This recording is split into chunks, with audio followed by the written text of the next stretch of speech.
Oh man. Wow. I'm stoked. So let me just what's up, friendly neighborhood nerds?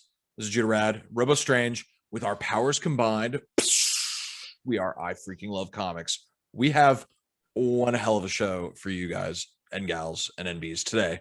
We are going to have Kevin Eastman again, the creator of the Teenage Mutant Ninja Turtles. We're incredibly stoked.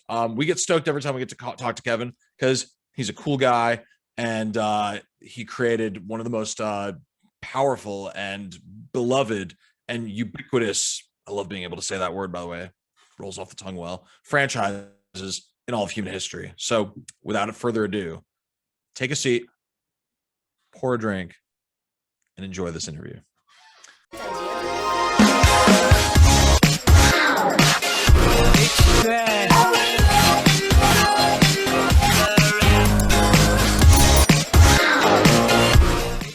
So the Last Ronin #4, coming to us August 25th. The last issue was in May. So you're really making us wait for these, but we love it. What's the reception been like on your side?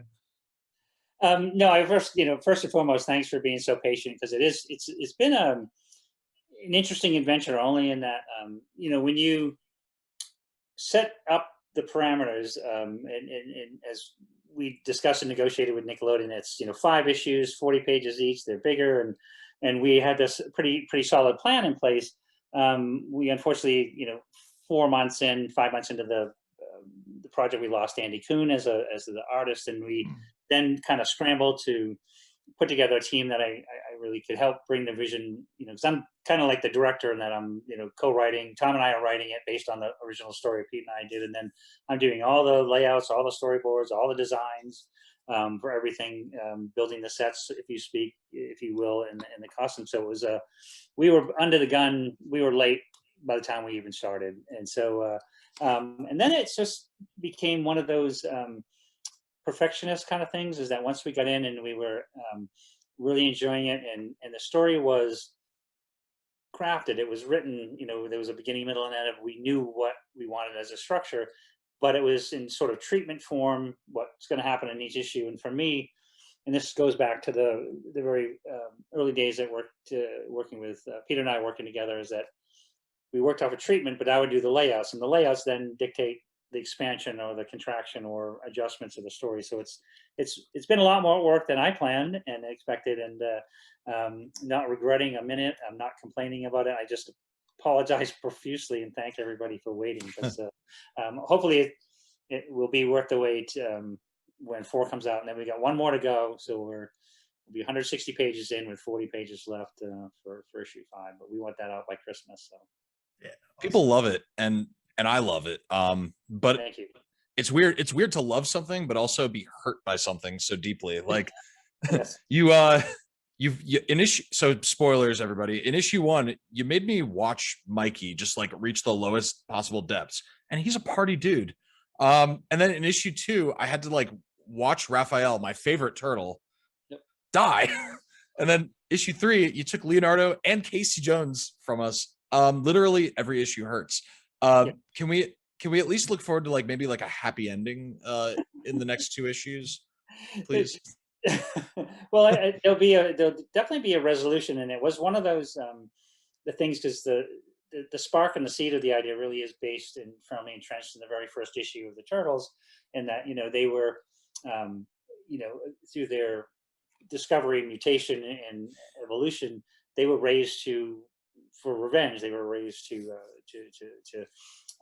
seek revenge on Orokosaki, and that's just gone on and on and on. Not in that stuff, but in many iterations, whether it be Karai and things. So the heart and soul of the story is going back to that first issue and completing that mission and having the final word on it. And the title itself, and that's where I came up with the title of The Last Ronin, is that I wanted it to be kind of the final word on what Peter and I originally created.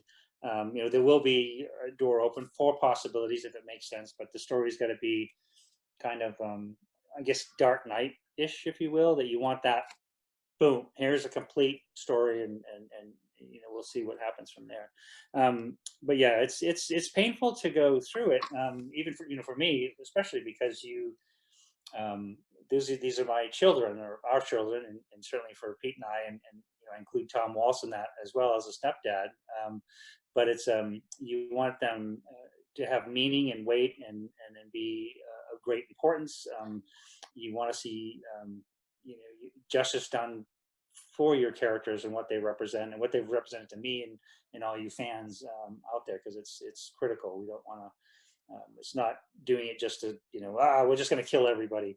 It's got to have meaning and heart and soul. So it's been very challenging and quite sad. I was talking to Tom earlier, and he's a couple. We're working on notes on issue 5, and he's like, "I came up with this last night, and it made me cry." And I'm like, "Oh, it's definitely gonna make me cry then." No spoilers, but it's gonna be.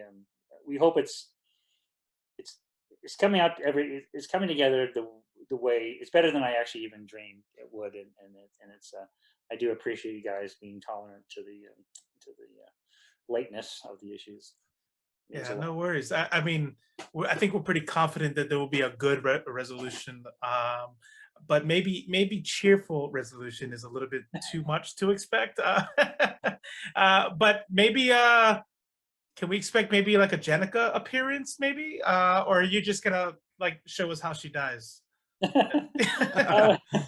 No, this was, it's a good question, because it is, and it was something we were very specific about. I was very specific about, and then, Tom and I, as we discussed it with IDW and Nickelodeon, what we wanted to do with the series, and it was a universe within itself. And you look, you look at the different turtle universes over the years, with the Mirage universe, or the cartoon universe, or the 2000 turtles. You get different versions, right up until the the most recent ones. And this one, we wanted it very specific outside of all of those, but leaning specifically and heavily on the Mirage universe in basically the first couple issues specifically. So you see, April and Baxter and Casey, and so we wanted that the core family is there, and that's really the focus. But so you won't see Bebop or Rocksteady or Jenica or anybody else. It's just its own universe. Okay, it doesn't seem to contradict the IDW universe very much, but okay, cool. So I knew that Casey Jones was going to die in issue 3 when I was reading, because he was going through all the old, like, the classics. He was like, the class is Pain 101, and your instructor is Casey Jones. And I caught like the Gungala, and then he brought up cricket, which takes me right back to like the 1991 movie. It was awesome, but it was a nice touch. It seems like your whole time doing the IDW run, which, man, I love it. It's been like a very original take, but it's also been like a love letter to all other incarnations of the Turtles over the decades. And that's especially like driven home when I turn a page and it's a flashback, and your art is completely unmistakable, and like right away I know it looks like the Mirage Turtles, and usually for a flashback. Do you think you're ever going to stop making Teenage Mutant Ninja Turtle stuff, or do you think you're just going to do it forever? Hopefully forever. Hopefully forever. No, I'd like it, as long as you guys don't get sick of me. I want to be doing it forever. I really enjoy it, and and I appreciate the kind words. Certainly related to the IDW series. What my compliments and kudos and the highest respects for the incredible Tom Waltz, who it's like he pretty much was in the driver's seat for that series. Of course, Bobby Curnow and Nickelodeon.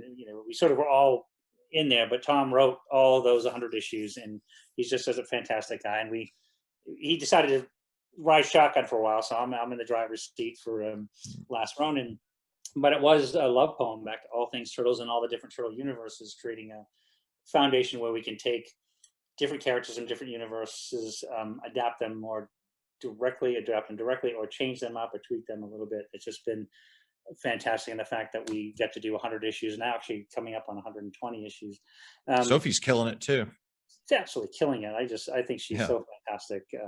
Anyway, yeah, and yes, absolutely. So I think even once we get past Last Ronin, Tom and I really haven't discussed anything we'd like to do after, because it is literally all hands on deck and it's everything Last Ronin. So once we get to the end, we'll see if there's another story that we can make a good story out of. Then that's definitely something we'll continue doing. But it's right now it's like we're all, like I said, all hands on deck. Last Ronin is it. Well, we're quickly approaching 40 years. I think we got at least another 40 years. So I think we're good. We're good. So getting a little meta here. Does the Oroco dynasty represent how like hate can be generational? And if so, what does the Hamato clan represent to you? That's a really good question, because it is one of those, it's like just makes you think of like some stupid family feud that you've had, and your aunt or your uncle doesn't speak to that side of the family and hasn't all this, and sometimes it goes on for generations. Then you have certain ethical and racial, and you have different kind of aspects that create and can perpetuate sort of hate without really understanding the other side of people, and that we're all basically people, and just we just want to be happy and exist and get along. And so I think that with this, it was like I said, it was so solidly rooted in the first issue of the Turtles that's where it started. That's the whole origin story, where it was based on hate and taking another life and revenge, and a revenge story. So I felt that it's time to have a resolution and have some kind of redemption in that. So that was really everything that Tom and I wanted for the Last Ronin, is to end the cycle and then put it away, and just everybody can move on from there. So I had a question about publishing. So by the way, just for everyone watching, there's the two best ways to read IDW Teenage Mutant Ninja Turtles is to get every issue, or to get those IDW collection like Big Mama Jams, because those are amazing. The way they collect everything in like chronological order with all the one shots, it's awesome. I have up to 12. I'm waiting on volume 13, which is coming out very soon. I could not find anything about volume 14. Is the IDW collection going to continue into 14 and 15, or is it going to get kind of like a reset for the Sophie Campbell era?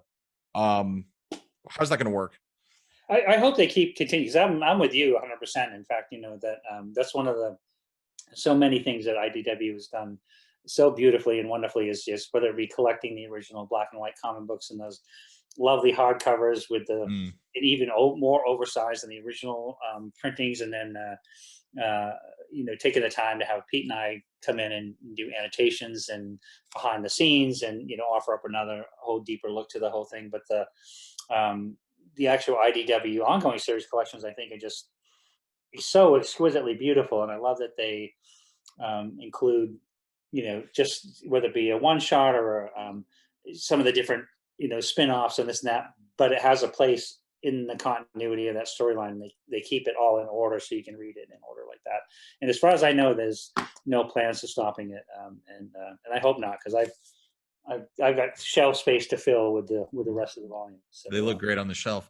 Also, this is an unplanned question, but Mutanimals was like one of my favorite minis in the whole run. It's so good. Would definitely love to see more Mutanimals in the future. I don't know if that's planned. But. Yeah, no, honestly, that was so much so fun, and the IDW universe was going back to different turtle universes and bringing those characters in, and like I said, we would tweak them a little bit, change them a little bit, but still tried to, you want them all there. You want the, like everybody from Pigeon Pete to everybody between. And so that's been great to roll them into the series in a different version, including Token Razor and the new Sophie Campbell. Mondo Gecko. Yeah, that's fantastic. So yeah, that was great. So I definitely like to see more of that whole universe as well. So. Awesome. Kevin Eastman, thank you so much for your time. Before we go, we are big fans, and our audience is too. Do you have any parting words that you want to put out there to the fans?